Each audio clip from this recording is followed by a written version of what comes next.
Greetings, friends! Happy Combat Patrol Day. This week we're doing the tier list of all 15 units in the new Blood Angels Codex. I'm going to be joined by my friends from the Three Grots podcast. This should be quite an entertaining video, so make yourself a copy, grab yourself a beer. Let's get fired in. Greetings and welcome back to this week's Tactics video. This is a special with my friends from my Three Grots podcast. We've got Tony, we've got Mark. We're going to be talking over all the units in the new Blood Angels Codex. If you want to follow along, you can join us on page 78. And we're going to start off by talking about some beer, because this is the only tier list in which you get to drink beer in. How cool are we? Well, so what you've got, John, because that looks interesting. This is a session IPA from Stewart Brewing. So it's a Scottish brewery from Edinburgh. And I don't drink. Literally only buy it because it has your name on it? Yeah, pretty much, yes. Okay, all right. If it tastes like dog shit, then it's gonna be on you, mate. No, I've had it before. It's actually quite nice. So cheers. Okay, all right. I've got a can of Bolt Gun. Bolt Gun Pale Ale. Bolt Gun Pale Ale. Where the hell did you get that? Warhammer World.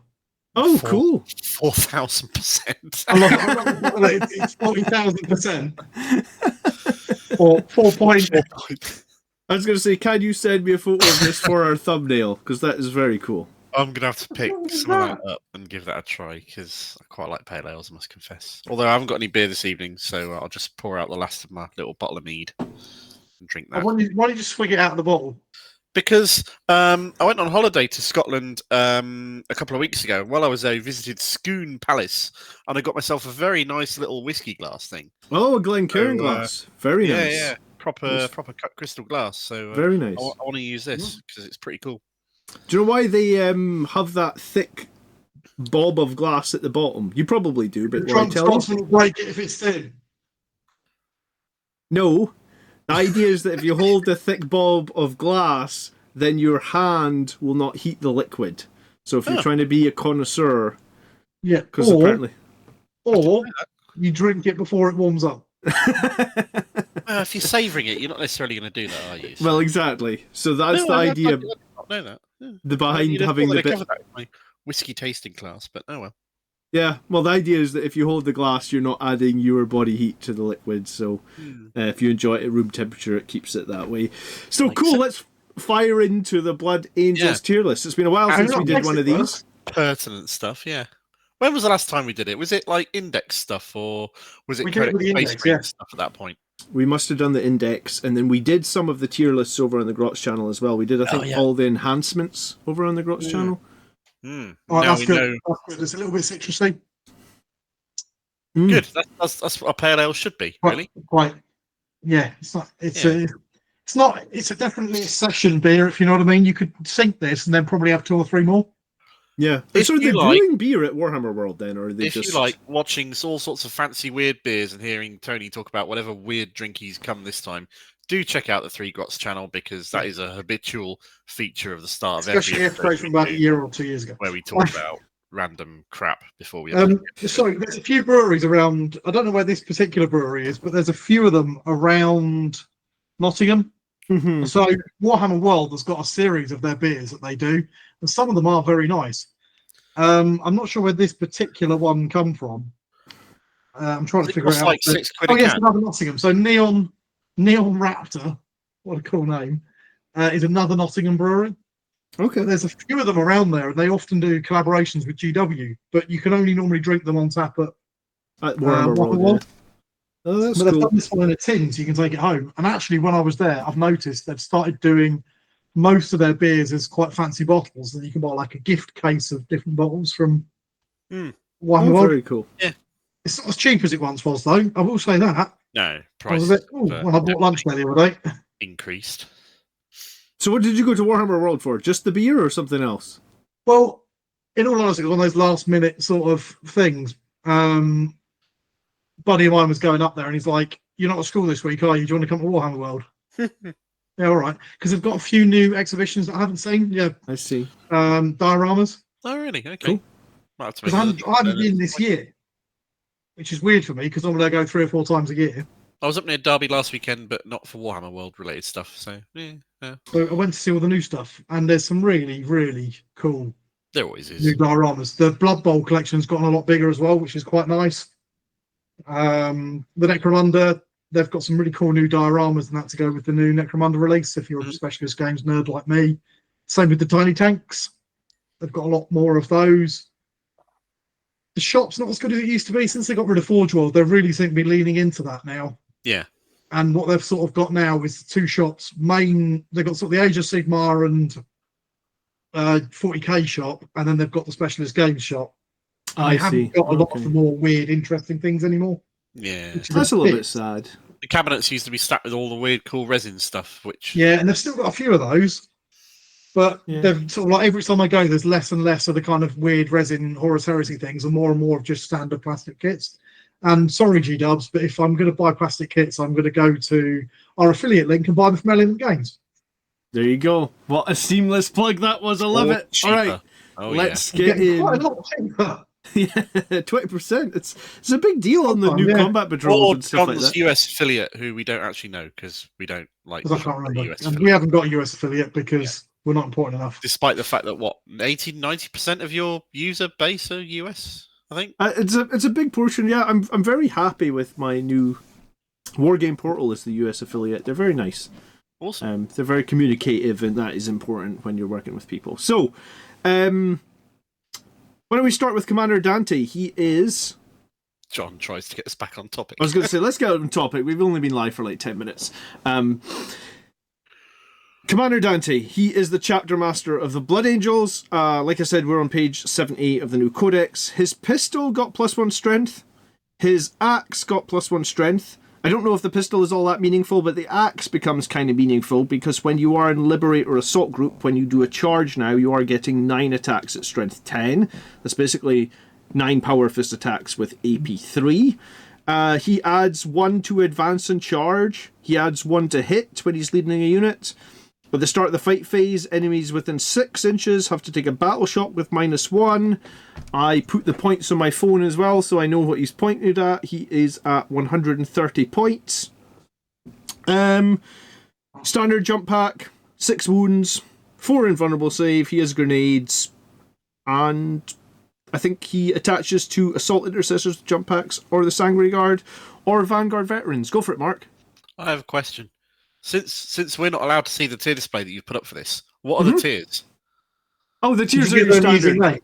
I haven't done any silly names. We've gone S through D. S through D, okay. I feel this is rubbish. I want silly names. Right? You've made it so we can't see your tier list, so you can put these things anywhere and just lie to us. Well, I just wanted my OBS to look good, so yes. People can see the people that are watching will see the tier list. It'll look good. So we're in the standard S tier.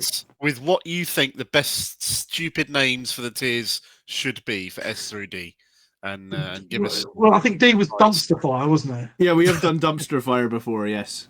I always like Art of War's best sort of like D tier name, which was Y GWY.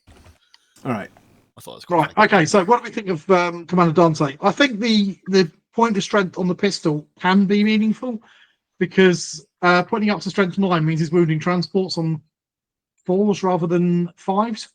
No, I suppose that is meaningful. Yeah, good point. So if you're using it to try and finish off the last couple of wounds on a rhino or whatever to try and pop the things inside, that gives you a little bit more of a chance of doing it. It's still not a good chance. Don't rely on it, but it's a better one than it would have otherwise had. Yeah. Yep. I think the extra damage or the extra strength on the melee weapon is very meaningful, especially in Sons of Sanguinius, whatever it's now called. 130 points. He is quite expensive. He is quite squishy at toughness 4. You could like go back 3 pages and find out what the name of the detachment is. Liberator Assault Group. That's the one. I think he's pretty good. I don't think he's bad at all. He's tied in with what he can go with. I would never bother putting him with the Assault Intercessors with jump packs. And Vanguard Veterans are too expensive and not very good anymore either. So it's going to be how good we think Sanguinary Guard and how good we think Dante are going to be intrinsically linked. Yes, I think you're right. I think 130 points. When you add the Sanguinary Guard, he becomes 400 point unit, which is very expensive, but I do think that unit is fairly good. I have run him 4 times in Liberator Assault Group, and I think he's staying in my list. I actually really like the fact that we got given Advance and Charge as a stratagem, because his +1 to advance and charge could be kind of meaningful there. So when you advance and charge, you instantly get +2 before you roll any dice. Is it kind of, whatever it is, 40 points or so more meaningful than your regular captain with a jump pack and a power fist? Because that's punching at about the same damage, isn't it? Damage 2, right, only AP2, but AP3 is often wasted anyway. This is a lot of attacks hitting on 2s. It is, but so would be one with the power fist with the enhancement for multi attack, wouldn't it? Yeah, for the rage. The thing that I think makes Dante better is probably the +1 to hit, right? Because it means, like, for example, you play an opponent like Death Guard that are making you -1 to hit, then you just instantly cancel that out. So Dante remains hitting on 2s even when he is made -1 to hit. So, like, it's not just him as well. It's the unit that he's leading gets it as well, which is good. Yeah, so I like him a lot. I'd be very sad to see him go anywhere below A. I don't know if he's good enough to be S. His Death Mask ability is very swingy, right? Like, sometimes it goes off and it's amazing, but typically when you want it to go off, it won't go off. It can be very useful because it does prevent him from using defensive strats and things like that if he gets the charge. Or it can prevent him from using offensive strats if they get the charge. So it can be, but you can't rely on that. I think he's quite expensive. He is. And I think that it's the cost of him coupled with the lack of survivability that makes me think that it can't be an S, because you wouldn't run him in every single list. A 400 point unit is a lot of points. It is, yeah. And you're not going to run him in any other way. You're going to run him at a 400 point unit. He's going to be wasted if you put him with 3 Sanguinary Guard. He's going to be wasted if you put him with Assault Intercessors. And one thing to say is that, like, a lot of the other channels, the big channels that have done tier lists, they never touched on Angelic Host, sorry. I've had 1 beer, I can't even speak properly. Is there any, like, he will get picked in Angelic Host for sure, but is he good in Angelic Host? I think he's better in lag, because putting him up to strength 10 is a really important number. I think if I was running him if I was running Angelic Host, then he's not going to be doing nearly as much damage. Yeah. So I think I'd go with the cheaper captain in that case, because you're not using it so much for offense. Then, if you know what I mean. Dropping in and doing an 8-inch charge is not reliable enough to make me really consider it being worthwhile in Angelic Host. Yeah. Okay. So it'd have to be a 7 with a reroll. So I think he's weaker in Angelic Host. I think you still might take him. He's not a bad pick, but I think I would probably take the captain over him in that particular detachment. Yeah, no, I think I agree with you as well. So A then? I would like to weigh in on this one, because you two have discussed this, and I've not said very, very much really. Yeah, I know, it's horrible. I feel very... I've got a violin here somewhere. Yeah, go on. Go find it. Things in the garage. Do you think? So I'm a little bit disappointed that Wardom of the Empyrean Nihilus, the ability representing the fact that this guy rules half of the Galactic Imperium, is a buff to him in a fight, and his 4 or 5 mates in a fight. That strikes me as a bit really. You've got the leader of half of the Imperium, commander of the Blood Angels, and he does absolutely nothing for the army as a whole that he's in, which is a bit of a shame and a missed opportunity, I feel. Yeah. Having said that, he does hit pretty hard. The pistol's all right. He punches a lot. Buffs the unit that he's with, which is always going to be a unit of Sanguinary Guard. He's not an auto take for me, but he's solid. I reckon I'd take him in most lists. Based on that, I'd put him in an A. Death Mask Sanguinus is useful. It's because of what it could do to your opponent's battle plan, what they have to bear in mind that it might do, or if they don't bear in mind what it does, and then suddenly the unit that they've got behind a wall over there suddenly just can't hold an objective, is very, very useful and annoying. So, yeah, I like him. He's not amazing, but I like him. Okay, perfect. So, A for Commander Yeah, Dante. I'm I think happy with we're that. all unanimously agreed. Cool. I don't know if we're going to unanimously agree on anyone else, but we agreed on one, so that's a good start. Sure, we will get there. Better than unusual. All right, let's move on to the Sanguinor next. Unfortunately, the Sanguinor got his new model, but I don't think any of his rules changed, right? He's still 7 wounds, he's still T4. He still has a bit of a problem in that, like, when he is set up with his Miraculous Saviour, he doesn't get your Liberator Assault bonus, so he has only 8 attacks, Strength 6, AP 3, 2 damage, but with Dev Wounds. He has an aura of 6 inches that lets you reroll Battle Shock and leadership tests. I mean, there isn't many things that do that, but it does feel kind of low impact. And he has Fight First and he has Lone Operative. You know who's got a better version of that? Tell me. Every single chaplain that just makes you ignore one. No, that's true, yeah. So your default. And the Sanguinor is 140 points. He stayed at the same points as he was. Points. Well, how many abilities are there that are leadership tests that are not battle shock tests? There's a few, but it Not many. doesn't come up all that often, does it? Like, if you're playing Chaos Knights, it's going to come up a lot. At which point is buff will be useful? I feel like there's not enough games that I play where I'm like, oh, geez, I really wish I could have re-rolled that Battle Shock or leadership test. I mean, right? Fair. Yeah. It's a nice to have, but it's not a particularly impactful rule, is it? No, one thing that people did say, and I did read in the comments, is the new Sanguinor is on a much bigger base. So if you are bringing him in, remember when your opponent, you bring him in after your opponent is charged, but before they pile in. So if you put, like, if they got a big unit strung out, you bring him back at the back of that unit. They want to be fighting this unit at the front. Now the models at the back cannot move away from him because the pile-in requires you to move closest to the closest model. So you can put them in awkward positions for your opponents to, like, limit their attacks. And then in Angelic Host, you can use Angel Sacrifice to force people to attack him. But I feel like, I don't know if I feel like he's got enough survivability, being that he's just a toughness 4 character. I feel like he's going to die if he does that. Yeah. And that might be, look, if it's the difference between you losing a 140-point model or a very expensive unit, then sure, that's probably worth it. But he still is 140 points that just sometimes comes in and just dies. Because he's not particularly damaging, is he? Because he's strength 6. Yeah. So, all right, if you're in lag, that'll be strength 8 if he charges, but he's probably not going to charge. He's probably going to come in as a macro savior. So we're looking at strength 6, 2 damage. He's got quite a lot of attacks. It will chew for a load of basic, a load of marine equivalents. Yes. If you're fighting Marines, he probably kills like 3 enemy Marines. But if you're fighting anything tougher, like, you know, like 8-bound or something, I think he'd be lucky to kill a single 8-bound. So in the case that a unit is charged by 3 8-bound, maybe you can kill one of them, and then the 2 that are left probably just kill him, and you just lost 140 points. What are you going to say on this one, Mark? He's got fights first. That can be annoying for your opponent. I think my main problem with him is he's great against some armies, but he's not great against everything. Not everything wants to charge, and not everything that wants to charge you wants to be charging with stuff that he is going to be good at dealing with.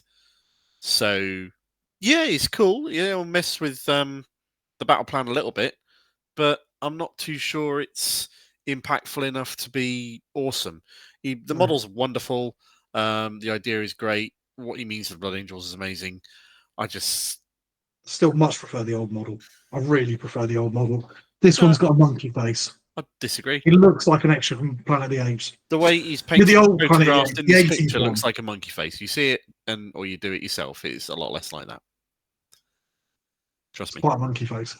Fair enough. All right, he's got a monkey face. Whatever. I don't. Why is he wearing Primaris armor?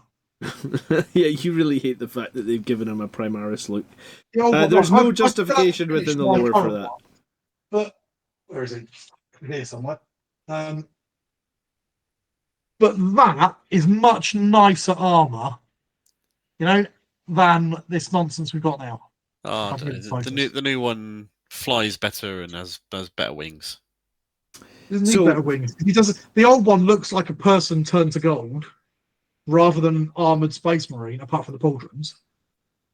which I just think fits the story to him better. This new one looks like he's wearing You see, I big, still bulky don't modern mind armor. this whole lore thing that you've gotten a B under your bonnet on, because as far as I'm concerned, if the majority of Blood Angels in modern setting, the vast majority of the Firstborn have been wiped out during Devastation of Baal, and they're being replaced largely by Primaris, then it makes sense to me that a warp manifestation of the Blood Angels might magically have his armor changed to reflect the increasing He's not really majority a nature of the Blood manifestation. Angels. He's got a will and a brain of his own.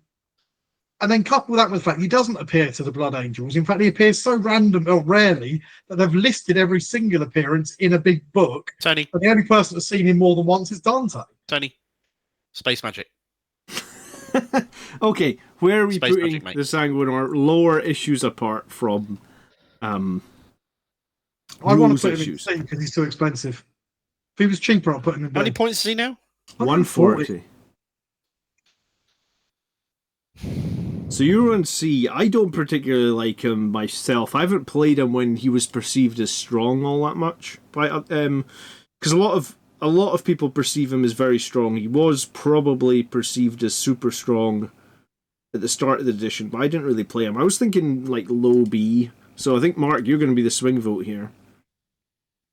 I can see both cases. I think with going down to, I don't know, maybe about 100 points, I'd maybe consider him as playable in a competitive list. I think if he was 100 points, he'd be an A tier. I think it'd be worth it because you wouldn't need his miraculous savior to get the value out of him for 100 points. He's a fairly hefty melee threat then if you're in lag, and you don't need it to save your ability.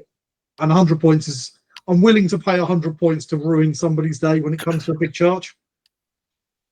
In the grand scheme of 2,000 points, is 40 points really that much of a difference? Yeah. It's like half of another unit, I guess, right? Yeah, it's a whole unit and some cheap stuff.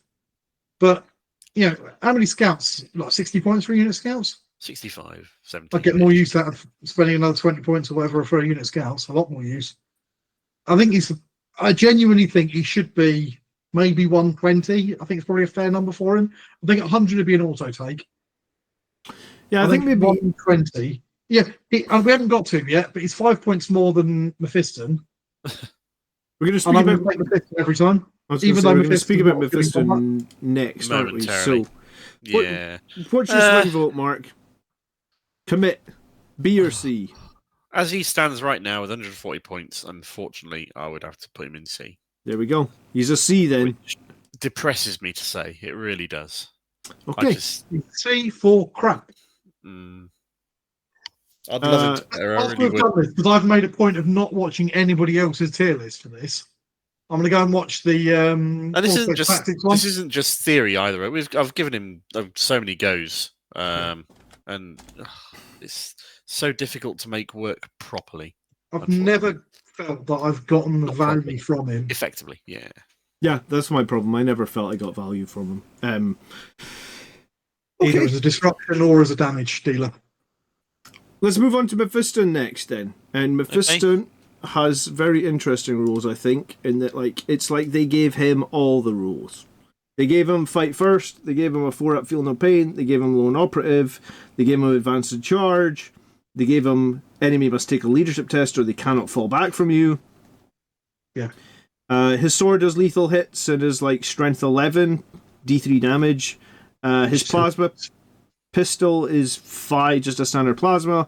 And then he does have like the focused witch fire, which is kind of interesting. If you overcharge it, it's sustained 3, and you've got 3 attacks, again, D3 damage. So he's got potential to swing absolutely massively, right? Because if you rolled like 3 6s on his sustained, you could suddenly have like 15 D3 attacks coming out from his smite. So his smite can go crazy. His Vitarius can go a bit crazy, and then he is toughness 5 with a 2-up save and a 5-up invulnerable save. So here's a question then.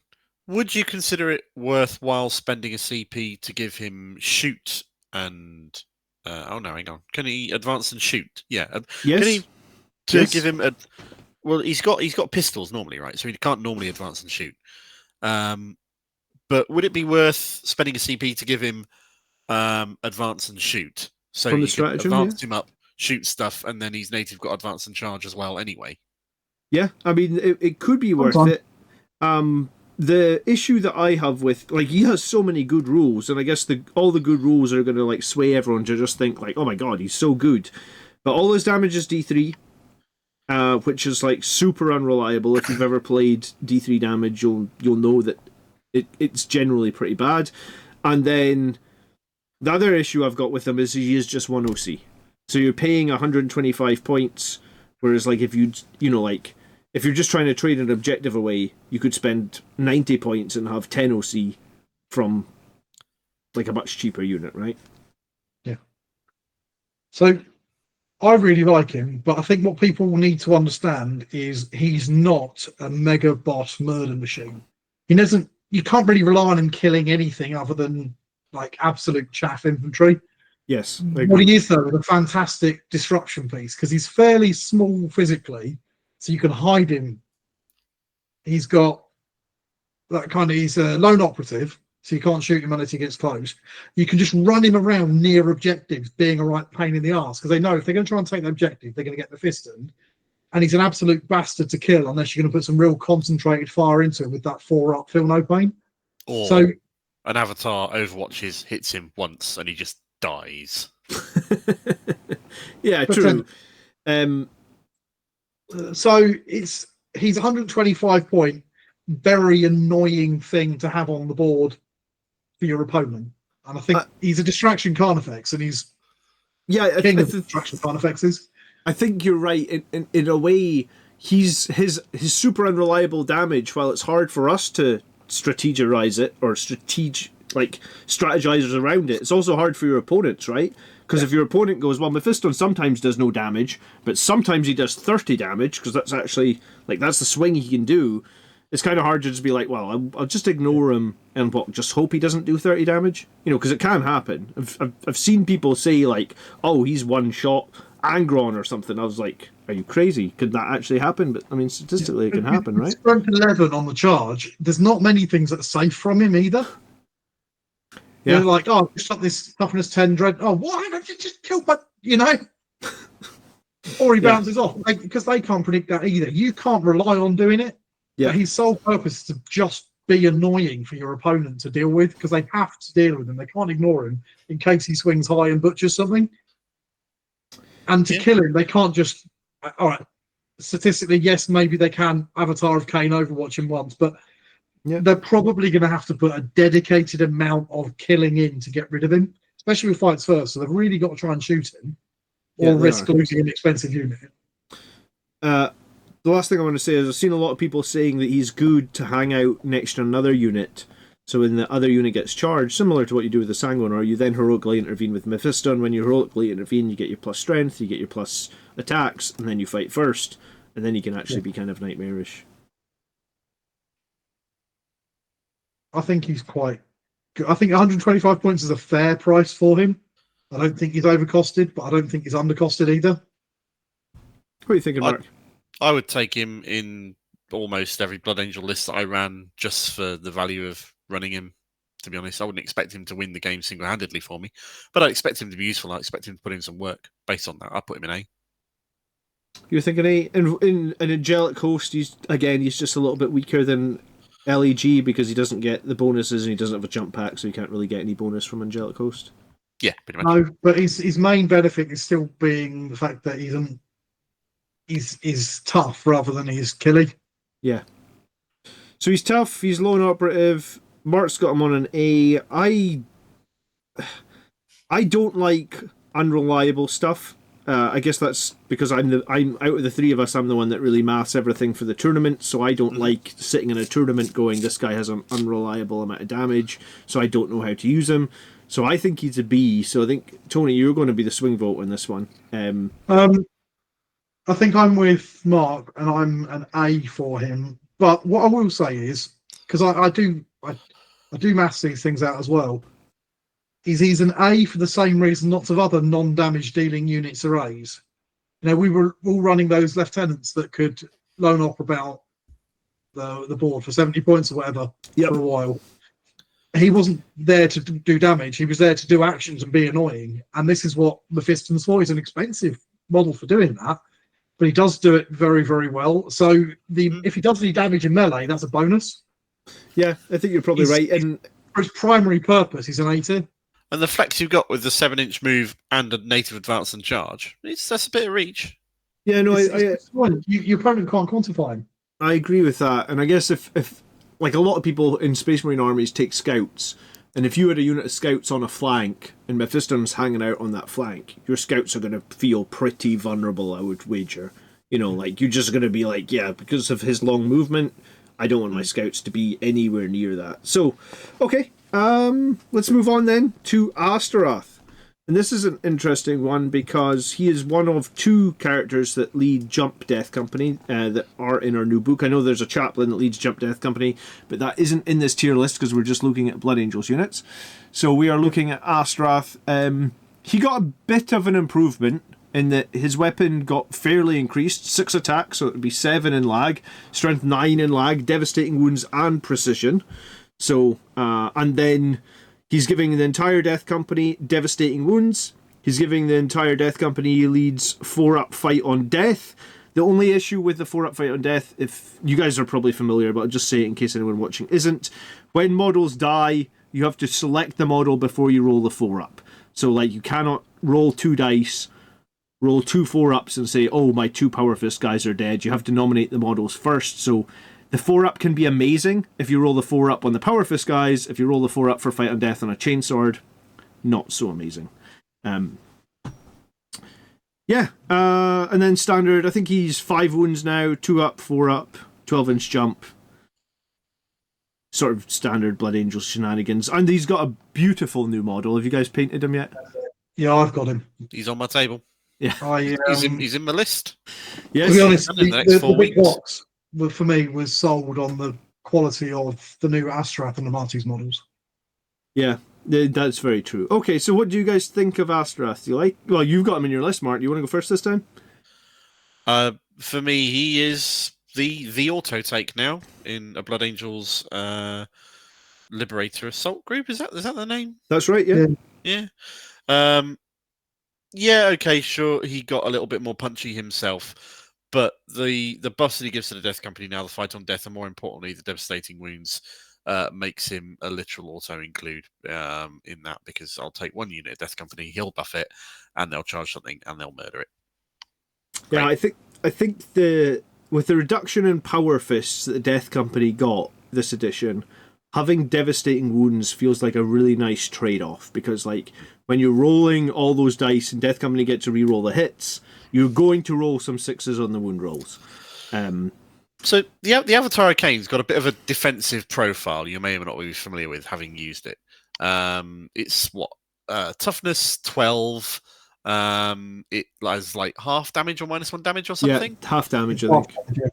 It's got a bunch of wounds, like 16 wounds or something. And if you get a Farseer to buff it, you can give it -1 to be wounded. So it can tank like nobody's business with armor save and all this kind of jazz and stuff. After this Avatar one-shotted my Mephiston with an Overwatch throw, running auto 6 and sustained fire, whatever the hell he did with his stupid Spear of Doom. Yeah. The Death Company went, right, we're not having that, mate. We're going to throw a grenade at you for a few mortals. We're going to charge you for a bunch of devastating wounds and a few more mortals. And the guy whose Avatar was like, you what? What just happened there? You're not supposed to be able to kill this Avatar. But not in a round of combat, I guess he was thinking. Single round of combat. Yeah, absolutely. It was hilarious to watch. It was wonderful. Yeah, absolutely. Yeah, I must admit, I've played Astorath 4 times now in Liberator Assault Group. And I have a story where I precisioned an enemy character out for the first time ever. Because I guess 7 attacks with devastating wounds, you're re-rolling hits because the Death Company, you're going to probably get at least 1 6, maybe 2, so it's like 4 mortal wounds before they even start rolling saves on AP3. So precision on him is pretty nice as well. I don't know if I say he's an auto take, but I'm firmly on like team. I think he's an A for sure. If you're going to, go on, Tony. I was going to just say, if you're going to put a unit of Death Company in strategic reserve, which I do in just about every game, to guarantee they get the Alpha Strike, then giving them dev wounds is like really strong, I think. I think I'm somewhere with you on that, because if I'm running a death company, especially a big death company, I'm going to run Astorath. I wouldn't run it with anything else. I know we're going to talk about Lemartes, and we're not going to talk about chaplains, but some people talk about chaplains with the death company, and we're going to talk about Lemartes with them. And I think if I'm going to run death company, I'm going to run it as a 10, and I'm going to run it with Astorath, and I'm going to use it as purely as a damage dealing unit, because it will kill the thing it charges. Now, the problem with that is it's a bit like earlier editions where it can be a bit of a one. We haven't got Forlorn Fury, but it was kind of that same idea of you find something expensive that's hard to kill and you nuke it. Yep. And then they probably die with the counterstroke. Yep. Yeah. Because toughness 4 up save, 5 wounds, surrounded by death company, he's not going to last that long. Yep. It's a concentrated fire back. So if you're going to run that unit as your missile, then he's an auto take. But if you're not running that unit, you want to run a small unit of death company for whatever reason, or you've decided that death company without the power fist just don't hit hard enough, I'm going to run Sanguinary Guard instead, or lots of assault intercessors, or maybe you're running Angelic Host, so you're going to lean more into smaller units and more of them, then I don't think he is an auto take. No, that's fair. So, and I think that because of that, I don't think we can consider him as an S, because he's only an auto take if you want to run that big assaulty group of death company, which I don't think everybody does. So I think they should be, personally. So me puts him in A. So I think we've got 2 A's, and you were S, Mark, or an A? Yep, S. I was S. Okay, yep. So we're going by committee. It's good that we've got an odd number of people, because I don't know what we'd do if we didn't even number of people. All right, so he goes into A. So we've got 3 A's, and then we've got 1 C. I have named the C tier crap. So let's move on. I need a name for A. I've been changing them as we go. Astorath. Astorath. No, it would be awesome. Or Ace. So we're going to move on to... If you say Ace, all I think about Ace Rimmer, to be honest. Yeah. So. Ace Rimmer. I'll be back for breakfast. That is a great tier name. If you don't watch Red Dwarf, you need to. You should. Yeah. Okay. If you don't watch the American Red Dwarf, watch the British Red Dwarf. That was awful. It's even worse than the American IT crowd. Okay. Anyway. So Lemartes is exactly the same as he was. I think the one thing that we didn't say there is Astorath is 105 points. Yes. Lemartes is 110, so he's 5 points more expensive. He keeps -1 damage to the Death Company. Remember that the -1 can never reduce any damage below a minimum of 1, and he gives them lethal hits. He got a slightly better bolt pistol. His Crozier stayed the same, and his profile stayed the same. So, interestingly, Lemartes has the 6-up Feel No Pain. He is part of the he has the Black Rage. Suffering the Black Rage, yeah. Yeah. But he only has 4 wounds, which is a very small amount of wounds for a 110-point character, in my opinion. I guess he would get -1 to damage if he was being shot by sniper rifles. So maybe it's not as much of an issue as all that. But I mean, there is some sniper rifles that can literally kill him in a single shot, I suppose. Yeah. I don't like him. I don't think he's very good, and this puts me against.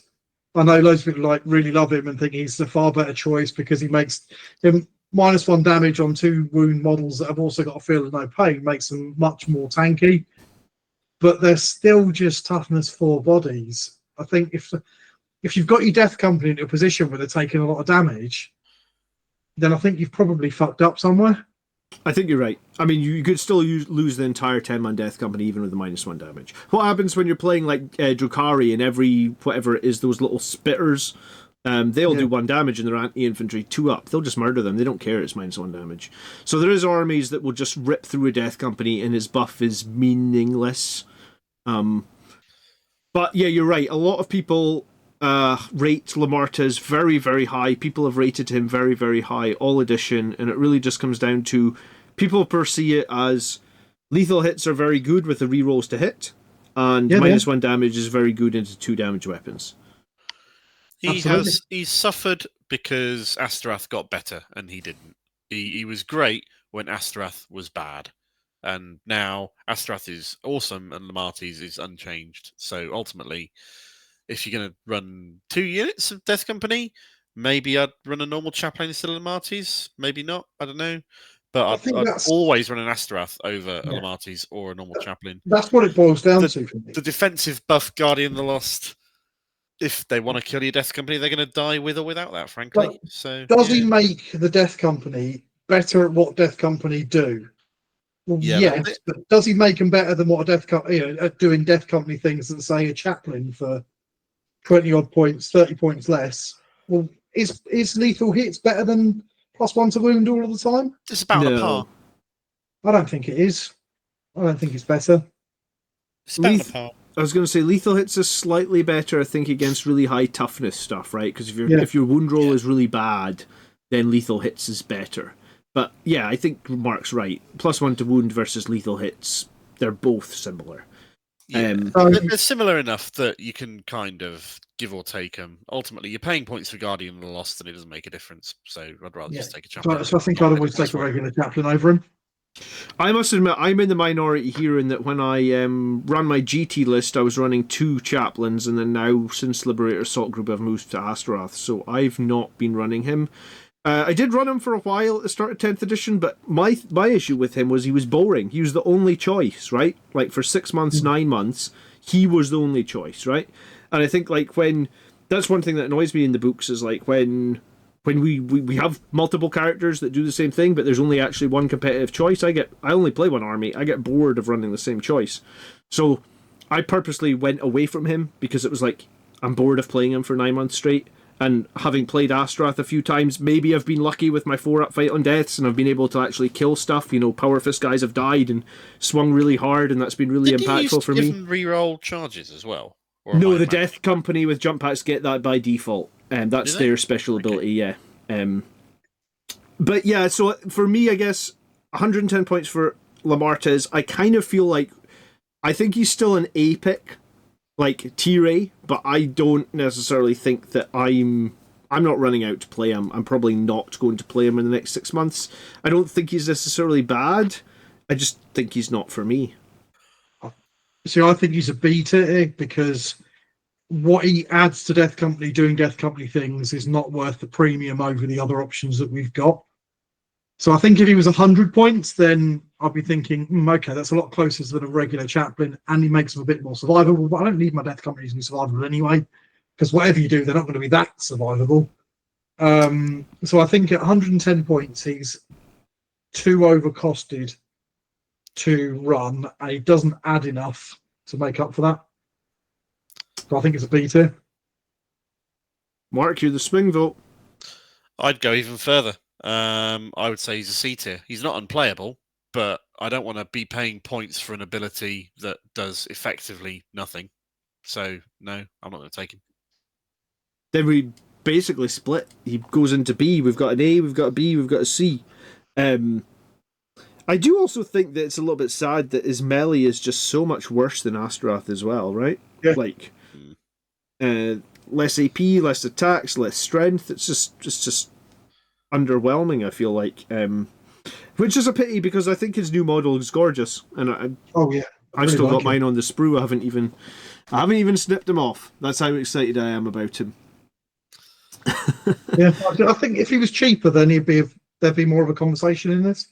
Okay, party-wise, more expensive. Next up, then, we're talking about the Blood Angels Captain. So this is basically a captain from Codex Space Marines that can take an Infernal Pistol, right? Great. And doesn't he lose some other options as well? Oh, or the Chainsword. Yeah, he maybe loses the Power Sword? No, that's a relic weapon. Yeah. He loses the Storm Shield. Oh, right, yeah, you can't take a Storm Shield either. You can't bring the Relic Shield. You can't bring the other pistol options. Or you can take what can be made with the kit that is the Blood Angels Captain. Yeah. So if you take him, you're limited to a Chainsaw, Power Fist, Relic Weapon, Heavy Bolt Pistol, or Inferno Pistol. He does still get the free stratagem or the -1 CP on a stratagem cost. I guess that is free because all the Blood Angel stratagems now cost 1 CP. Once per game, you can get the additional 3 attacks and devastating wounds. He can join, and this is interesting, really he can join Assault, Intercessors, and Company Heroes. I think the rest of the choices he can join are kind of meaningless. It also loses joining options compared to the regular one. Yeah. So I don't know if I feel like a Melt-A-Pistol and a Mastercrafted Chainsword make this guy any better than the regular guy. If anything...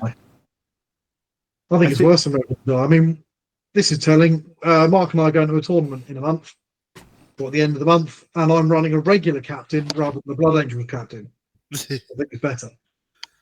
Yeah, I mean, I have a regular model with a plasma pistol and a power fist, and I feel like you still take the power fist because that's probably the best melee weapon. And I think the difference between an infernal pistol and the plasma pistol is most of the time, because he's on foot, you're not going to get to shoot the infernal pistol because it's got 6-inch range.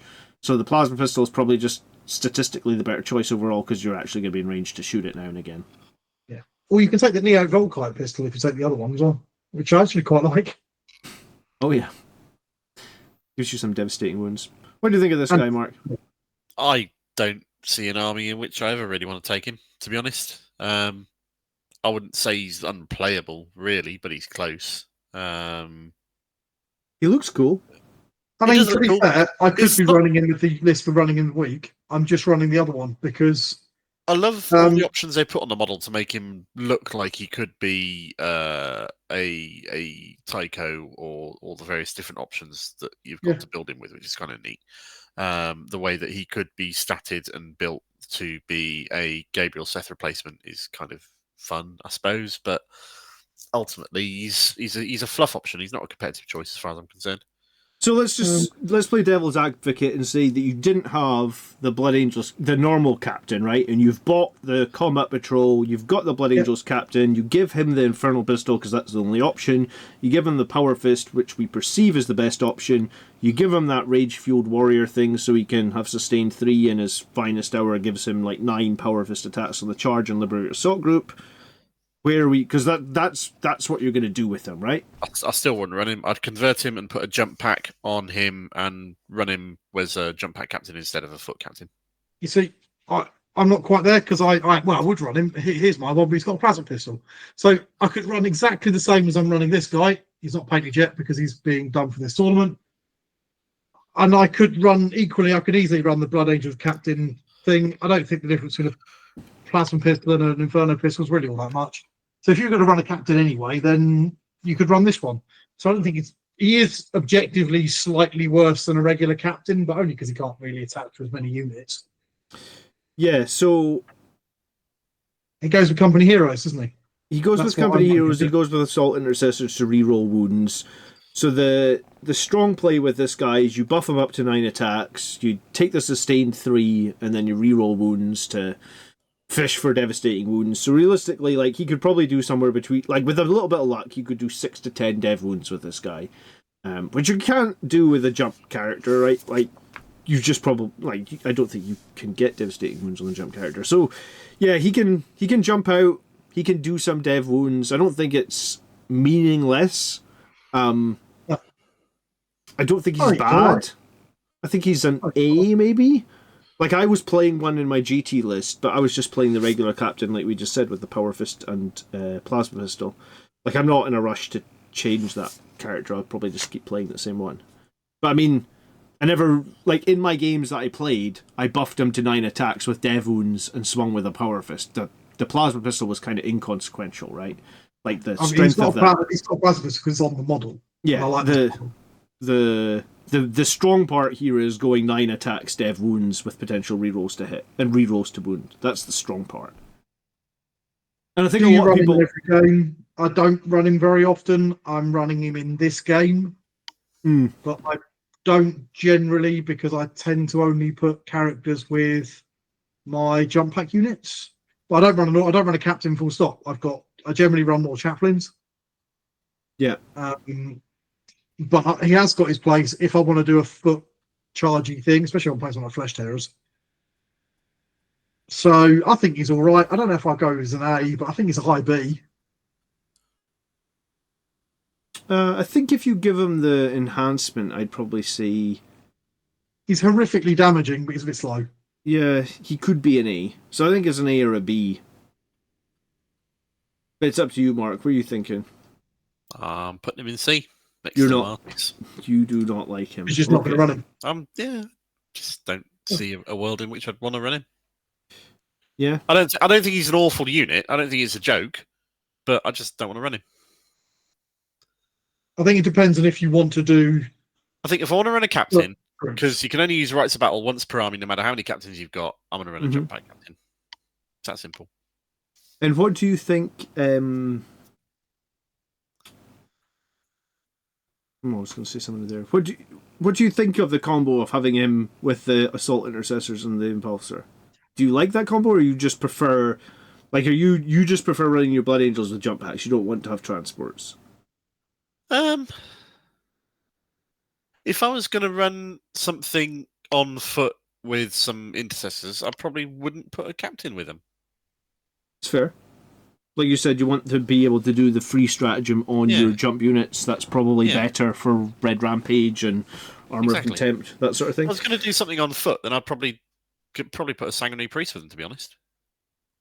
Yeah, that's true. The extra AP is nice. We'll be coming to the Sanguinary Priest pretty soon, I guess. We are looking...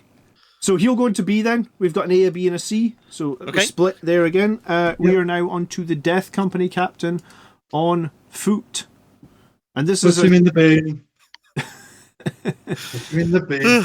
This is just padding for the Codex, so they can pretend that we didn't lose as many units as we did.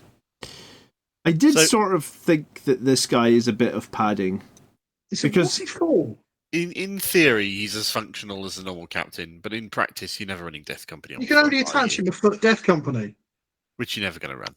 Which you're never going to run. And the double-edged sword of this is that by the time you attach him, and the Foot Death Company are 90 points, and this Death Company captain is on foot is 70 points, you're spending 160 points for a unit that has no OC. I mean, I know that people, the argument that gets brought up online is oh, well, you'll have other chaplains in your list, but, I sometimes feel like when I'm... the unit Death Company. I feel like when I'm playing 40k and I'm trying to juggle all the things, I'm controlling this and I'm doing my secondaries, I'm fighting over here. You don't really want to be taking care of that. I don't want to be going, but that one's got a Death Company there. It costs 160 points minimum, needs to be within 12 inches of that chaplain, but it's just one extra thing on cognitive load that I'm going to forget about at a tournament and end up losing in 5 points or losing the game because those Death Company aren't within 12 inches of chaplain. He's got a quirk that when he dies, he will do some mortal wounds to the enemy. And he's got the ability, if he's not in a transport, to give a unit scouts. But that's a unit of Death Company. Do you really want to scout them 6 inches forward? Or would you just rather bring the ones with jump packs and they don't need it? Absolute bin fire of a unit. Do we need to go any further on this, or is it just dumpster fire? I'm happy with dumping bin tier. Yeah, absolutely, go for it. Okay, cool. Sadly, I would have liked them to be good, but I don't think they can fix that unit on Death points. Company on foot have been a struggle for so many editions now because especially now they've lost their transport. Why would you even bother? You haven't even got a good transport for them. If you could put them in a big unit in something that isn't a bloody Land Raider for 240 points. Yeah. Or a repulsor for 180 points. Maybe if you could still use rhinos with them. Yeah, I don't know how you use this unit. I don't see it being competitive. Like I said, I don't think it can be fixed on points because I think even if you made them 120 points, I'm still going to be that's a 120 point unit that I still have to pay a chaplain tax on, and I still have to remember where that chaplain is for 5 turns of the game, which isn't going to happen. Yeah. All right. Death Company Death Company Captain with a jump pack next. Excuse me. So this guy is basically the same, but while he's leading a unit, melee weapons in that unit have sustained hits 1, but the Death Company are 130 points. This guy is 85 points. So if you want to run 5 Death Company with this guy, you're now 215 points for the same OC0 unit, but you do have sustained 1. And do you know what's kind of ironic about this? They made the big thing that Death Company get is Eviscerators, and Eviscerators already have sustained 1. Yeah, he's another bin fire of a unit. Why would you take him over a chaplain? Yeah, because the chaplain would give the whole Death Company OC, and it would give them +1 to wound, and it would give them mortal wounds on the charge. Like, there's just no situation where this... And this guy's more expensive than a chaplain by, like, 15 points.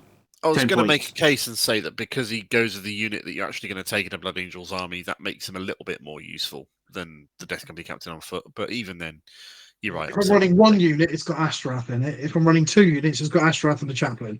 Yeah. And if I'm running 3 units, it's got 2 Astorath chaplains. and 2 plat. Yeah.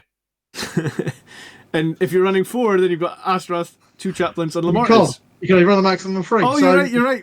Shots fired. Because they can't be battle line. Yeah. They can't be battling the Death Company detachment. I'll take the Lemartes over this guy. Yeah, I was going to say there is no like. Let's say you wanted to play the Death Company detachment.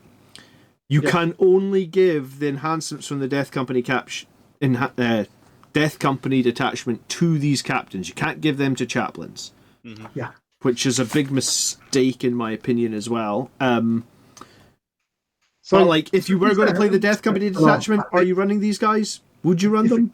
If I was running the Lost detachment, yes. So Foot Death Company become a battle line unit. Yep. Then maybe there is a reason to bring a captain on foot. On foot, maybe, but not on a jump back because you don't get battle line when you jump Intercessors. You still only bring 3 units, and you're still going to bring the other options instead. So this makes him worse than the other one. Yeah, you're right. This makes him worse. All right, so he is the bottom. Crappiest unit in the book so far. Okay, let's talk Sanguinary Priest. This was a fan favourite. It is now not. Yeah, because they took away the jump pack. Let's drink toast the fallen Sanguinary Priest of jump pack. And Corbolo as well while we're at it. Yeah, absolutely. Cheers. Thanks to you. There's nothing left in that. You finished it already, have you? Okay, fine. Okay. He did get an upgrade, though. Tell me what his upgrade was. He got an Absolver bolt pistol. Oh, Jesus. He actually got a downgrade, though, because his weapon skill went down 1. He used to be WS2. It's true. So he can attach to Assault Intercessors. Cool. Desolation Marines, no. Devastator Squads, no. Hellblasters, no. Infernus Marines, no. Intercessors, no. Tactical Squads, no. Sternguard Veterans, maybe. No. Why would you attach Sternguard Veterans? If you attach them to Sternguard Veterans, it gives them the equivalent of chain swords. So they have all those devastating rapid-fire bolt rifles now. So, like, for Blood Angels, you could get 30 shots with dev wounds from the Mastercrafted bolt rifles, and then when you charge, you would get 45 attacks at AP 1 because he gives them 1 AP. So Sternguard become a bit less shit, I guess, if we want to. Basically, like 45 attacks. You could make that argument for Intercessors, couldn't you? If you put him in a unit of Intercessors, suddenly you've got Assault Intercessors that can shoot. Yeah, but I guess with the Sternguard, you at least get devastating wounds on the bolt rifles. So you can technically kill. And I can put an actual weapon in the unit of Intercessors, which I can't put in Sternguard. Oh, they changed that now. Sternguard are allowed, like the Sergeant can take a Power Fist. They fixed it. Because there were monopose in the Leviathan box. Trimarisified Sternguard, yeah. Yeah. So, like, most of what you can attach to is definitely a no-no. But here's my question, right? Like, would you pay... And this guy, he remained... Like, they took away his jump pack and he's still 90 points. 90 points for 4 wounds and a 3-up save. He costs as much as a 5-man unit of jump intercessors. Ugh. Yeah. I mean, he does buff Assault Intercessors, and it is fun running AP2 Assault Intercessors and big mobs in Liberator Assault Group, because that's pretty actually devastating on the charge. Yeah. But it's 90 points. Why is he so expensive? The one thing that people have said, and I don't know if I agree with this because I think you're getting way too expensive, is you could attach a captain to 10 Assault Intercessors, and you could attach him as well to 10 Assault Intercessors. So you could then give that captain that Rage 3 sustained, and you could give him fight first. So you've got both enhancements in the 10-man Assault Intercessors. That's very expensive, and I feel like the Assault Intercessors still don't have much survivability. But that is a thing really that I've... just get shot to bits. Yeah, that's a thing I've heard. Even with all that, still only hitting at strength 6 on the charge. Yeah, I know. And if they get charged, they're hitting at strength 4. Yeah, which is rubbish. So it's a lot of investment in something that's a bit of a meme. I think if he was 60, 65, I'd maybe consider running him and taking it. As it is, nah, he's not a duff unit, but he's probably one I'm not going to take. So for me, he's down there with Lemartes. As it is, I think I'd still run a chaplain in that unit. +1 to wound, I think it'd just be more meaningful. Yeah, I think you're kind of right there. So where do you put him, Mark? I'll put him in C. Tony? See, he's too expensive. Okay. Got 20 points off of him, and we've got a unit. But at the moment, again, just take chaplain. Cool. Let's put him there. I would have put him in D just because I see no situation where I'm running him. But we'll go with the majority, so that's C. Let's move next to our new favourites, or new big boys, I guess, the Sanguinary Guard. After many years of complaining that they only had 2 wounds, because if you go back a couple editions, they used to have 2 wounds when all normal Marines had 1 wound. Normal Marines got an additional wound and the Sanguinary Guard got overlooked. They have now got up to their 3 wounds that they needed, and they have also got a 4-up invuln, which I think was probably badly needed as well, especially when you're going to charge 45 points per model. That's what they cost right now. They attach to 2 characters, Dante or a captain. The captain typically gives them +1 to strength when they charge. Dante obviously gives them +1 to advance and charge and the +1 to hit. In melee, they're -1 to hit. If they're attached by a character, they're also -1 to wound. You have lost some Infernal Pistols. You only get 2 in the squad now. You still have the banner for double OC, so 6 guys is 12 OC. And the swords are the big winners here, I think, because the swords are 5 attacks in Liberator Assault Group. They will be strength 8 with the AP 3. So I think, having played this a few times now, I've just been using Red Rampage on these guys constantly to give them lethal hits, to give them +1 to wound. The interesting thing about taking both buffs from Red Rampage is you still get to keep OC, right? Because you lose all your OC because you become battle shocked, but then the banner gives you 1 back. So you're still on 7 OC even if you are battle shocked, and because you get lethal hits and because you get +1 to wound on that new profile with +1 to hit from Dante as well, I've been feeling that they are a very, very decent unit, even if they are somewhat expensive. Yeah, I think that's fair. I think it's just maybe a little bit too expensive, but not vastly overcosted now. Yeah. I don't think they'd run more than 1 unit. Agree. They punch. I'm happy with them. I think I'd take them in almost every army at this point.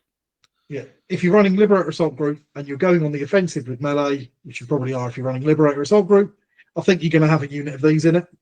You might not have more than 1. I think you have a unit. I was going to say, you guys are sold on the 6-man, or you like the 3 as well? I haven't actually tried the 3 myself. No, I'd run 6. I'd run 3 in Angelic Host. Just because they can be more tricksy and Angelic Host, basically. Yeah. Whereas if I'm running them in lag, it's because I want their damage. They're a damage dealer.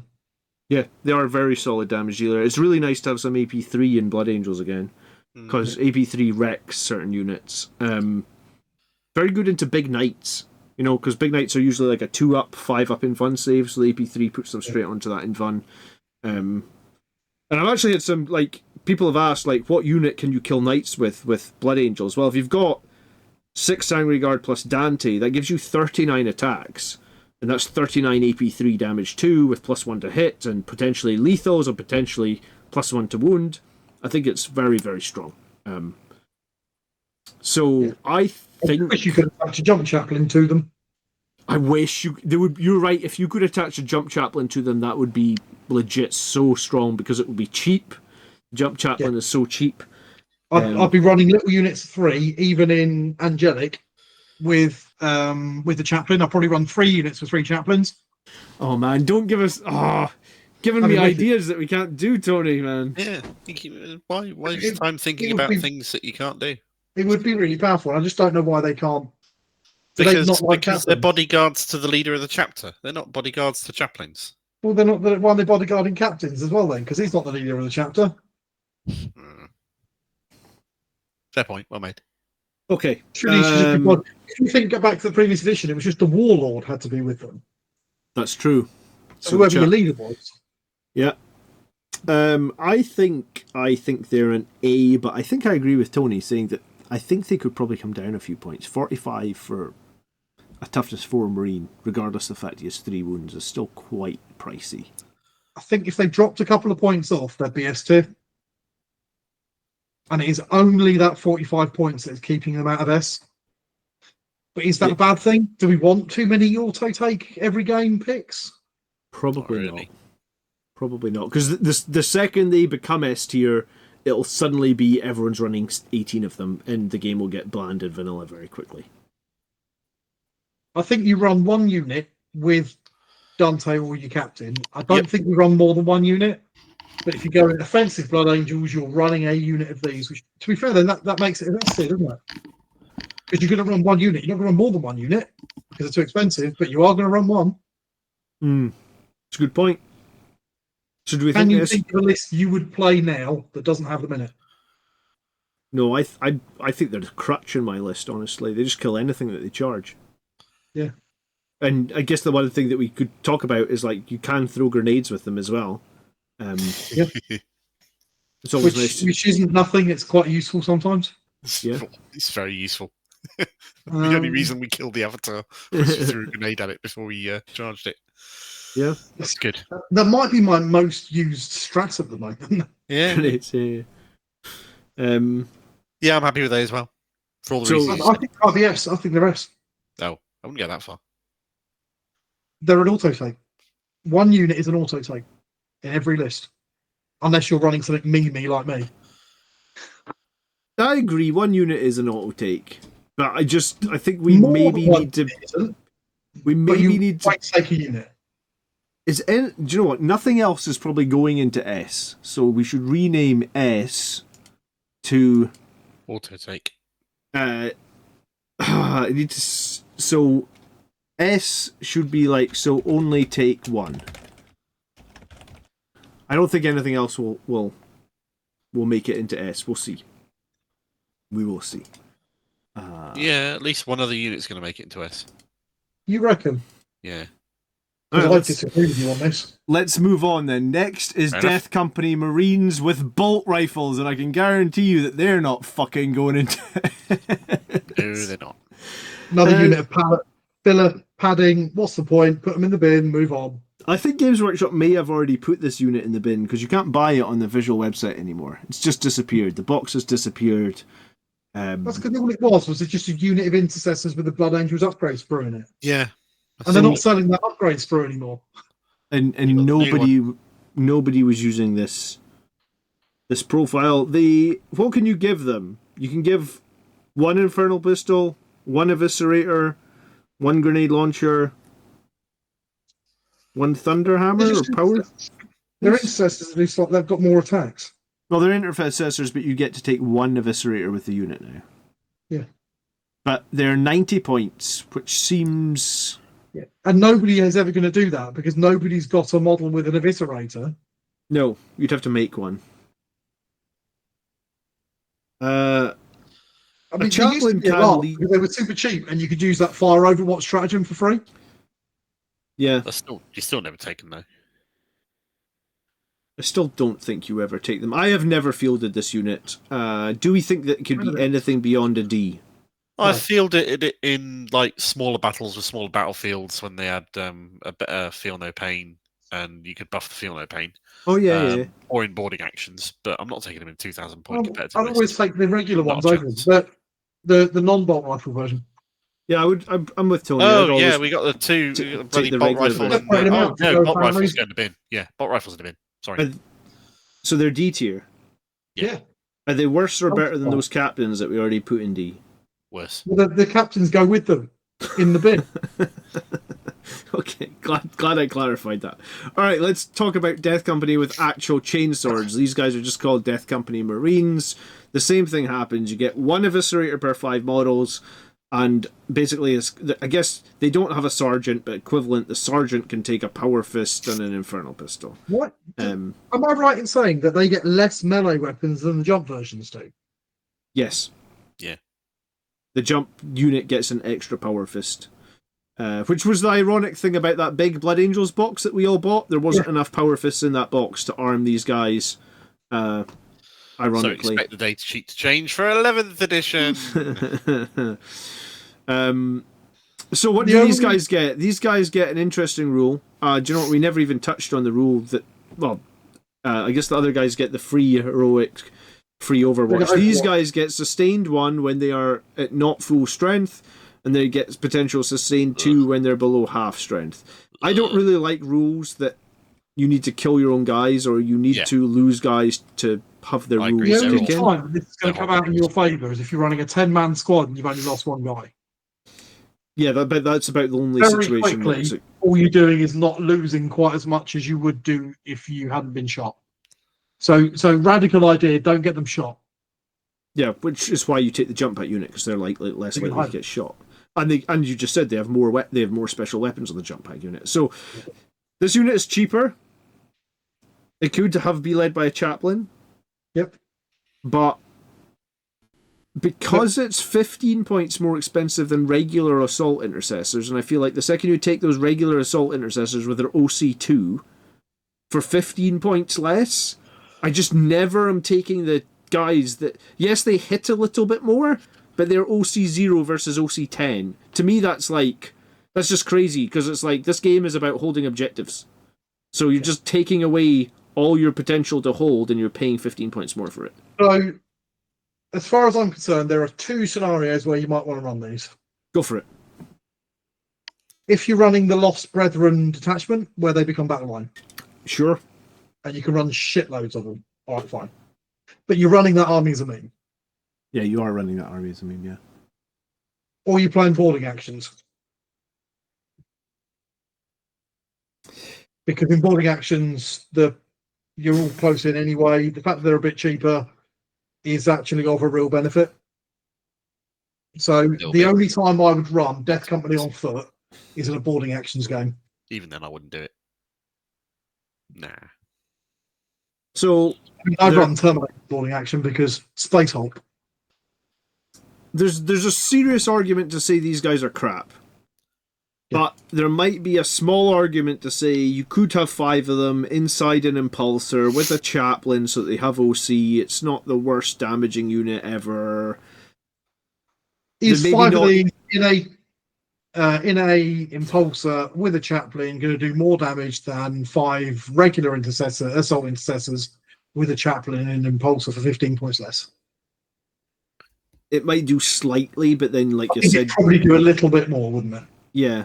But the second you attach that captain with that rage and the devastating wounds, then you're just saying, like, why would you ever take the chaplain in 5 Death Company over that captain with the rage and the assault intercessors?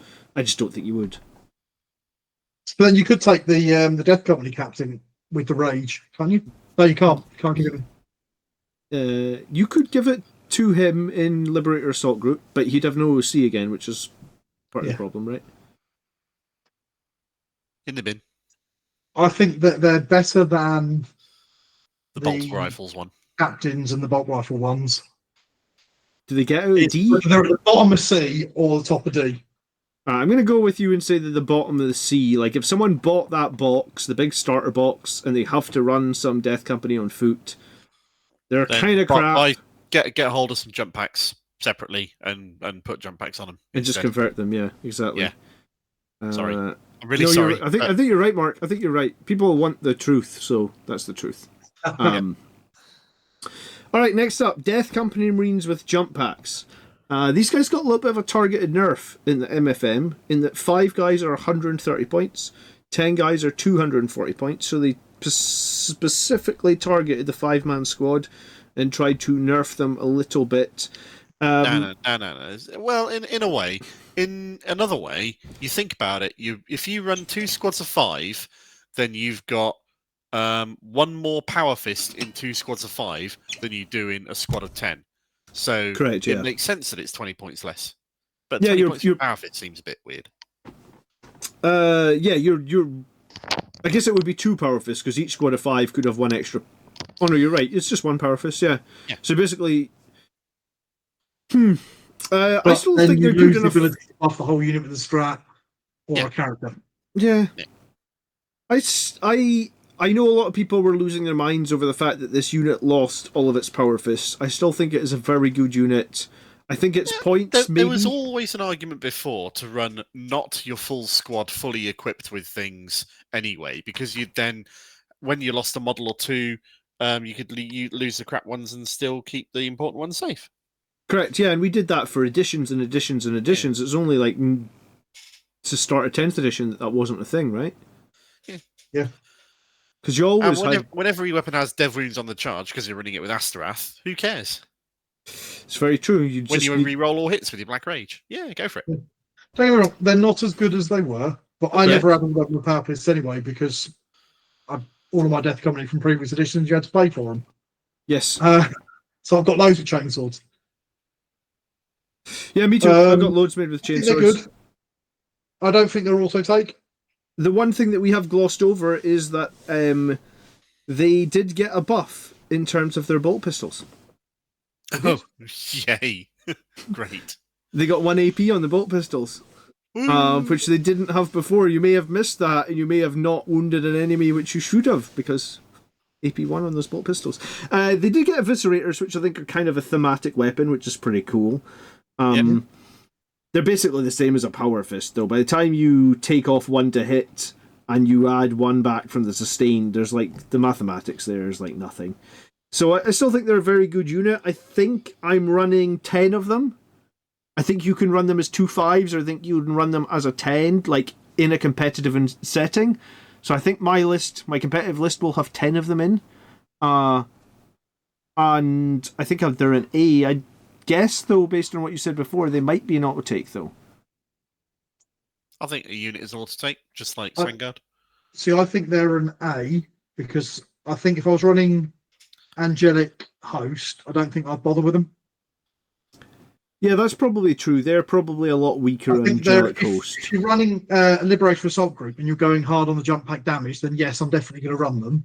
Yeah. But if I was running Angelic, I'd probably not bother with them. Okay, well, let's put them in... That's me knocked out of the S into the A. Yeah, I'll put them into the slide, because most of the time we've been talking Liberator Assault Group. I'm glad we've touched on the other things. But yes, so Mark's got them in an S. Definitely taking 1 of them. I'm sort of saying S. I'm always taking like 10 of them, either 2 5s or a 10. And sorry, I'm saying A because I'm not always running them. You're not always running them. No, me and Mark are. Yeah, I just think that to do that damage, you need to load them all up with they need to be in Liberator Assault Group, and they need loading up with characters. Whereas I am always taking the Sanguinary Guard. I think most people are willing to load them up with a character, and I think my opinion of them at the moment is what Mark said. Either load them up with Astorath, do a 10 with Astorath, or the next thing I'm actually going to try is I'm going to try 2 5s with the jump chaplains to keep them as cheap as possible. I think +1 to wound is still meaningful, because if you think about like the chainsword, like if you think about like wounding a tank on toughness 10, chainsword at strength 6 with +1 to wound is still a 4 to wound a toughness 10 tank. So I like the idea of... Because sometimes the thing with the Astorath unit is, we talked about it earlier, right? You jump in with 10 in Astorath. Yes, they will 100% kill something, but what will happen is the opponent will then go, here's all my guns, there's Astorath in the open, bang, bang, bang, bang, bang, and you're going to take horrific losses. So that's why I think there is a play there to run 2 5s. With a squad of 3 with an Eviscerator, 2 fists, 2 chainswords. Yeah. With +1 to wound. Not bad. I really like it. I like the 5-man with the chaplain. I don't like the 5-man with Astorath or Lemartes. No, I like the 5 with the chaplain. Okay, so we're going to put them in A, and we're going to say... Sorry, we're going to put them in S, and we're going to say that you can take up to 10 of them. It's a good number. Do you ever run more than 10, Mark? No. No? Tony? No. I could see running a 10 and a 5. Yeah, I mean, I don't think that's horrific. Your big 10-man with Astorath and a little 5-man utility one with a chaplain. Yeah, I think that'd be quite decent. Okay, so I think they are probably the most auto take. Or they're on par with... I think you take the most of them. But I'd still, if I was only going to bring one unit, I'd bring Sangard over these because I think Sangard do better outside of Liberator than Death Company do. Yeah. But I guess if you're doing Liberator, these guys are probably still up there. I kind of feel that, see, when they had all the Power Fists, like 10 Power Fists, I kind of feel that like the points we paid for that, I kind of feel like they were too good, right? Like Yeah, they were a bit undercosted before. Yeah, so I think now they might be slightly overcosted, but I think they are still a really good unit, and I think we're still going to see a lot of them in Blood Angels. I just think people are going to switch it up now. It's not always going to be 10 plus Lemartes, which I think is a good thing, because like I said, I was bored of that. Or even 3 units of 10, or 3 units of 5, or whatever the hell it used to be before. Yeah, absolutely. Oh yeah, it was people used to run 3 units of 10, you're right, Mark, and I think that was boring. I get it was strong, but I also think it's like, it's why I don't like... it's why I didn't like the meta when it was just run 30 Sanguinary Guard, because I thought that's kind of boring. There's like 115 units in the Codex, but we have to run 1. And if you don't run 1, then you're an idiot, basically. Oh, it's never run 30 Sanguinary Guard. It was always run 3 squads of 7. Oh, that's right. Yeah. You're right. Let's move on to our penultimate unit, the Death Company Dreadnought. This guy is like a Ballistus Dreadnought. A Brutalis Dreadnought. But he loses his OC. He gets this Driven by Fury move, which allows him to move up to 8 inches towards the closest enemy if he is shot. He has 20 points more than a Brutalis. He does get to reroll a bunch of hits in melee. And he does also have a 6-up Feel No Pain. Where do we think this guy lands? I think the first thing to say is, are you ever going to take him over a Brutalis? I have no... Like, I think I'd always run the Brutalis over him. That's the same, because he's a side grade to the Brutalis. He's a different one, so I don't think he deserves to be 20 points more expensive. So then the second question is, how many Brutalis are you running? None. No. Okay. Because it's too expensive. I mean, good argument, well made. You've left us speechless. So does he just go in the dumpster? I don't think he's dumpster fire, but a bit like, so if you would say like the Brutalis is a bit overcosted for what he does, he can be quite good if he comes in from reserves and butchers something. But it's a pretty specific list that you're going to run him in, so that probably puts him at kind of a high C, doesn't it? That's going to put this guy at kind of a low C by that, maybe high D, until his points come down. So until his points come down, I think he has to sit in the top of the dumpster. My issue as well with that is, like, again, OC0. Now, it wasn't such a... Like, if we go back to the Death Company Dreadnought before, when he could do this stupid multi-charge, consolidate into multiple units, fight again. He was a murder monster, and he was tiny, so it was super easy to hide as well. I mean, that made sense, because you could maybe kill 2 or 3 units in a turn. His OC0 was a trade-off there, right? You're like, yes, I know he's got no OC, but you can kill 1 unit, pile into another unit, kill it, maybe pile in again. Whereas now it's like, well, he's just going to kill 1 thing, and then he's going to be standing on that objective with his amazing OC0, which is not going to score you any points. He's only going to have killed 1 thing. Yeah, and he's driven by Fury. I just don't think... People aren't going to shoot him. Come off if someone decides to plink him. Well, nobody's going to plink him because they know he's going to run forward. So you've got to leave him in the open and hope someone is stupid enough to just plink a shot off at him rather than just killing him outright. Yeah, I mean, like, I feel like they're only going to shoot him if they've got las cannons. If they've got bolters, they're just not going to shoot him. So he's probably going to die, or you're going to have to hide him, and therefore you're not getting any benefit out of that ability. And he's massive to hide. Yeah, he's very, very difficult to hide. The stubber on top really makes him even more obnoxious to hide. I don't know why he needs a stubber on top, but... My problem with him is solely based on the Driven by Fury special ability, because as Tony says, I do not rate it in the slightest, because you're either not going to get shot at by something that will let you move forward, or you're going to get shot at and brutally murdered and killed. So at which point the ability is useless. Why are we paying extra points for it? So where are you putting him? Dumpster fire or crap, Mark? No, I'll put him in C. He's not a completely useless unit, but he's just like Lemartes. He's got an ability that I don't want to pay for, but that aside, it is a playable unit. So yeah, okay, sure. In the Death Company detachment, then he's thematic and it's different. Do you know what's kind of like? There's a lot of cross. Can I just tell you something that I find kind of funny? maybe I'm just being cynical at this point. But the Death Company detachment's rules are like when you make a melee attack, you re-roll your wound rolls, and like all his melee weapons are twin linked. They're all twin linked anyway. Yeah. So he literally gets nothing from being in the Death Company detachment. I think he goes in D. He's 20 points too expensive to be a C tier. If the Brutalis is a C tier and he's worse than it by 20 points, then that means that he's a D tier. Yeah. Maybe you're right. Well, we're going to put him at the very bottom of C. Because maybe there is an edge play there. You're gonna have Astorath on the board. You're maybe gonna have that there chaplain on the board. Maybe you can make this guy work. Yeah, but I don't know why you would ever just take a Brutalis. 20 points less. All right, fine. He's in dumpster fire. God damn you, Tony. I just can't think of what's the reason why I'd pay 20 points for this guy. No, you're right. You're right. Because the Brutalis will just do a bunch of mortal wounds when he charges, and because re-rolling to hits and re-rolling all wounds in melee with Black Rage and melee weapons is not the worst thing in the world. No, it's not. But is it 20 points and the other downsides and losing all those mortal wounds on the Hey, chart? you asked for a reason. I gave you a reason. Yeah.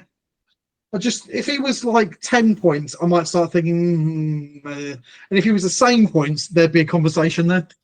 Yeah. Okay. I mean, when he came out in the Codex, he was like 220 points. So at least they brought him down from that, I guess. Yeah, that was a joke. All right, the Baal Predator, our favorite tank, or one of our favorite tanks.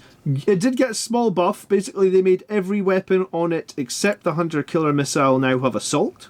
Mm-hmm. Autocannons are still absolute garbage, so don't take autocannons.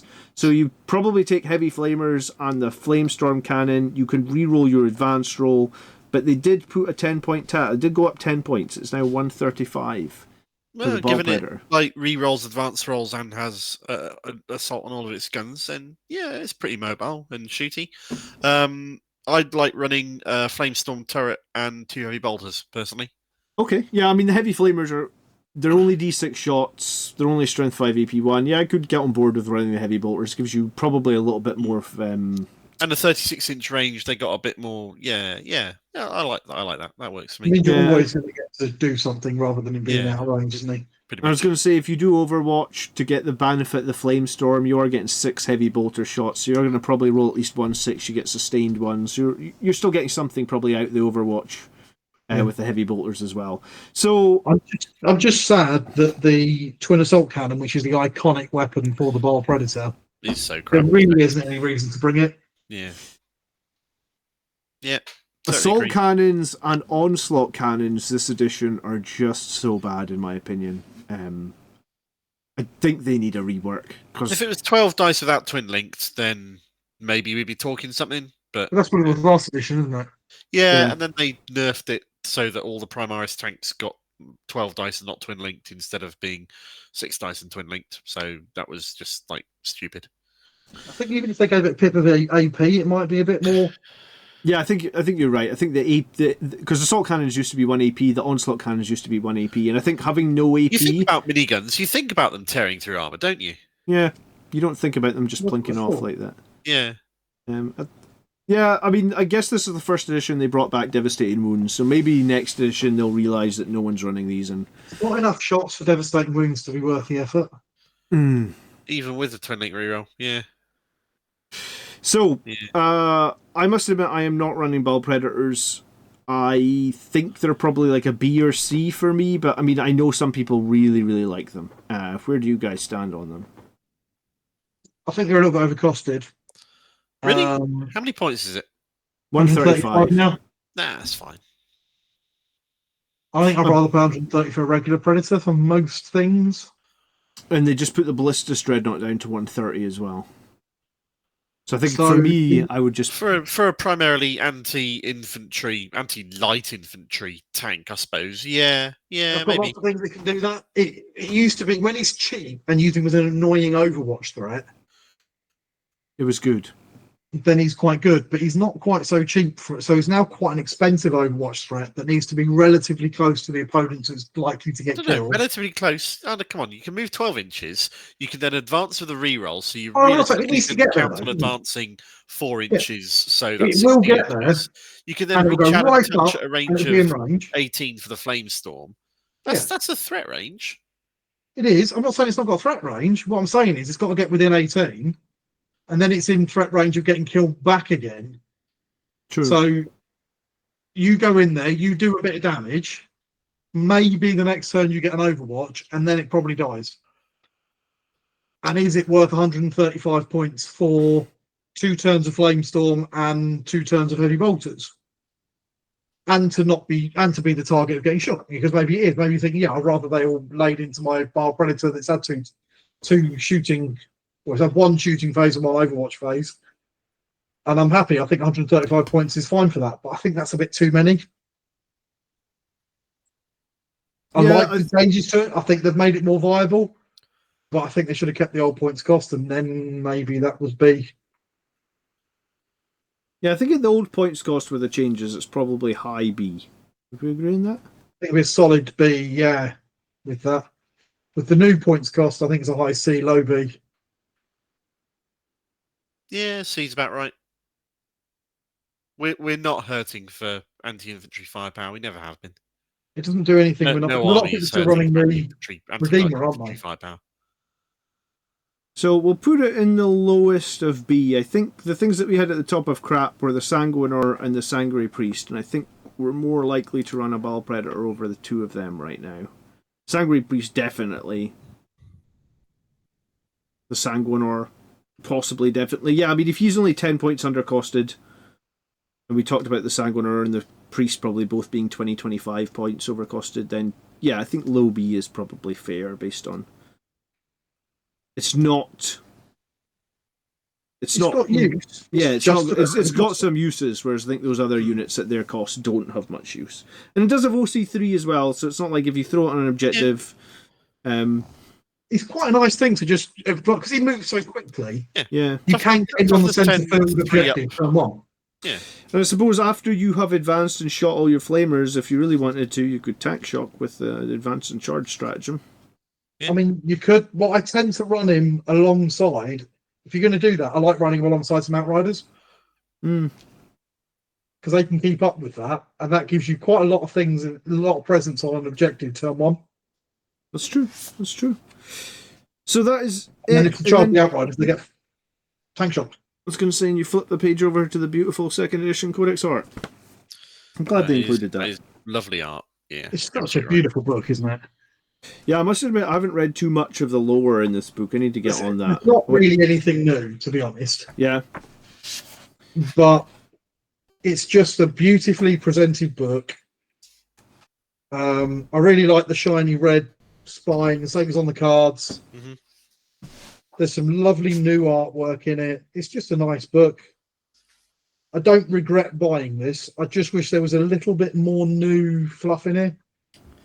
Yeah, the fluff between editions is pretty small these days. Yeah, with the Devastation of Baal, they took things forward. With Darkness in the Blood, they started to take things forward a little bit more again. And then it just kind of petered off, really, didn't it? Which is, yeah, it feels like Darkness in the Blood was ages ago now, right? It was ages ago. Yeah. So they've sort of stalled a little bit with the storyline. Yeah, Brian Exus didn't really go anywhere. Arcs of Omen didn't really go anywhere except with Bastor, and the lion woke up. But even the lion waking up, what's that actually done to the state of play?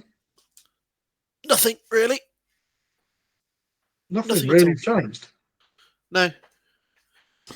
Yeah, so, well, thank you so much for joining us and watching to the very end of the video. I do really appreciate it. If you got some value out of it, click the like button. What you got there, Mark? This was the limited edition version of the Darkness of Blood. Oh, cool. So I'm just pulling up the publication date. If I can find what page it's in. Signed by Guy Haley, I think he did. Oh, very cool. There we go. Oh, yeah. Copy 500 out of 1,500 or something. Here we go. Published in 2019 by Black Library. Oh my goodness. So 5 years ago. 5 years, wow. I knew it was a while, but it didn't feel like it was 5 years. Okay, so we're due. Come on, Guy Haley, where are you at, man? Let's get on he wrote this. Astorath after this, and Astorath did absolutely nothing to push any kind of meta plot whatsoever. It was Yeah, kind of yeah. like a sidelight on Astorath, which was cool. But It was still a good book. I enjoyed Astorath. yeah. Okay. Well, thanks so much for joining me. You two. What video should we watch after this one, John? I was going to say, I think what you need to do after this one is come and watch one of our Grots videos, because we're here every week. Try the veal. Watch the shooty one. Now you've got Not some here cool every Blood Angels units. You need to back them up with something to shoot at them. We're I'm thinking here, about putting them on a base. we're here every other week and occasionally every week. You're going to put your Vindicator tank on a base? I'm going to put my Vindicator tanks on bases. Why? So I've sat there and I've made these little plinthy bases for them. Why? Because you want it to be a hover tank? No, because by the time you put a basing material on it, it will look like it's completely flat on it. But it'll mean that I can do the base and put the tank on top rather than putting him on the thing and then doing the base around it. Why do you want it on a base at all? A, I think it gives it a bit more presence. B, covers up the fact that I never paint the bottom of tanks. And C, it's because it means that I can put this in a kind of an armies on parade style movement tray for the whole army. And it won't move around, so it won't shuffle about. So the tracks underneath the bottom of the Vindicator tank, they're grooved, right? So there's room to put magnets in between the grooves and the treads in the tank tracks. I was going to say, don't spoil his well-laid plans. How dare you, Mark? So I've started designing loads of movement trays and things. I haven't got one here, I don't think, for my units, because I know it's not competitive, but it is convenient if you're just playing a quick game to use my movement trays. Yeah. And what I'm also doing is I'm doing a big movement tray like that, right? And you know, at tournaments, everyone takes those sort of like trays. Yeah, like you put your army in it, so you've got it to the next. Yeah. So I'm going to recess into this tray a movement tray that fits my entire army, right?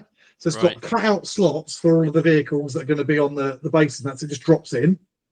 And all the infantry in their squads. But what happens if you change your army? Well, then I'll make a new movement tray. And then, so it's actually all going to be on like one scenic base for the whole army in the tray. Okay. That will actually be pretty cool, yeah. Everyone takes them around on those like dinner table trays, and you're like, whoa. Yeah. So I actually got a little fold out trolley thing instead from IKEA, which did the job. Okay. And it's metal, so the magnets grip onto the bottom of the floors of the trolley. And you just put your books in one level and dice in another, and models on the top, and then you roll it around and just leave it there. And it's nice and handy to reach for when you're sat at a gaming table. It's great. Yeah. Cool. All right, thank you so much for being here, guys, and joining me for the tier list. Please talk crap. I was going to say, please leave us a comment if you've got questions. Our tier list, disclaimer, our tier list is different from Art of War, and it's different from Auspex Tactics, but it is also better, so just keep that in mind. It's probably longer now, enough. Yeah, it'll be longer for sure. If you're going to reply and tell us where other content creators put things and therefore we're wrong, don't bother. If you're going to reply and tell us where you think things should be, please. Well, I don't care. Yeah. Even a little bit. Your opinion matters. Other people's to us, yeah, to us. Yeah. All right.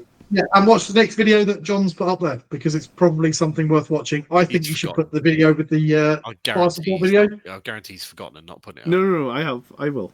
We'll see you next time, guys. Thank you so much. Ja. Have a great evening. Bye-bye. Catch you on the next one. Thank you so much for watching to the end of the video. If you didn't see last week's video talking about the best tank busters to include in the Blood Angels, then the video is clickable over here. If you'd like to support the channel, you can do that via Patreon up above. Thanks ever so much. I'll see you next week. By the blood are we made strong, my friends. Peace.